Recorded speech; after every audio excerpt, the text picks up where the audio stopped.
Hello and welcome. मैं हूं ज्योति। आप देख रहे हैं चुनावी समर, जहां पर एक और ताजा अपडेट के साथ हम हाजिर हैं।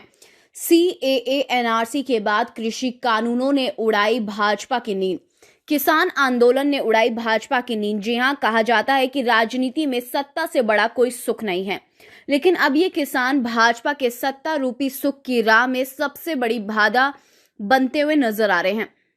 दरअसल जल्द ही यूपी में विधानसभा चुनाव होने वाले हैं। ऐसे में योगी का किसानों के खिलाफ आक्रामक रुख धारण करना और फिर जाटों का आंदोलन में शामिल होना भाजपा के लिए खतरे की चेतावनी है। दूसरी ओर कुछ भाजपा नेता भी मोदी सरकार के खिलाफ मोर्चा खोलने के लिए तैयार हैं, जिसकी वजह से कथित रूप से भाजपा के होश उड़े हुए हैं। आपको बता दें कि किसान आंदोलन ने एक बार फिर भाजपा की मुश्किलें बढ़ा दी हैं। खासकर महापंचायत में जुटी किसानों की भारी संख्या ने सभी को चौंका कर रख दिया।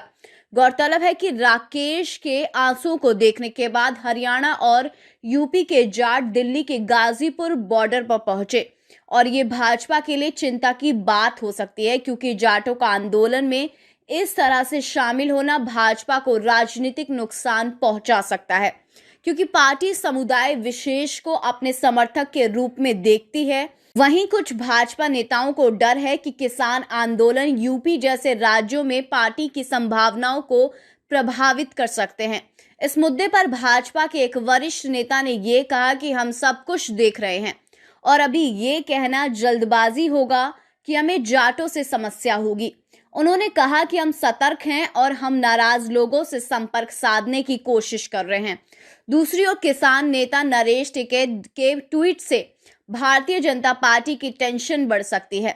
दरअसल उन्होंने ये कहा है कि किसानों के समर्थन में कई सारे बीजेपी नेता पार्टी छोड़ सकते हैं, छोड़ रहे भी हैं।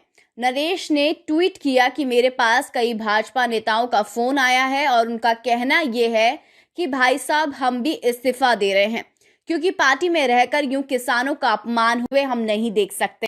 इसके अलावा नरेश के अनुसार भाजपा नेताओं ने यह भी कहा कि अगर हम चुप रहे तो आने वाली पीढ़ी हमें कभी माफ नहीं करेगी। यानी कि एक तरफ सिख और जाट भाजपा के खिलाफ हो गए हैं, तो कुछ भाजपा नेता भी पार्टी का दामन छोड़ने की तैयारी में है। जाहिर सी बात है कि यूपी विधानसभा चुनावों को देखते हुए योगी और भाजपा के लिए ये शुभ संकेत नहीं है। वैसे भी सीएए और एनआरसी जैसे मुद्दों को लेकर जनता के मन में भाजपा के खिलाफ काफी ज्यादा आक्रोश है। ऐसे में आलोचकों का ये कहना है कि संभव है कि सीएए एनआरसी कृषि कानूनों, साथ ही भाजपा नेताओं और जाटों की नाराजगी की वजह से देश और यूपी से भाजपा का सुपड़ा साफ हो सकता है। इस पर आपकी जो भी राय है आप प्लीज कमेंट सेक्शन में लिखें। Thank you so much. Keep watching today's for more news.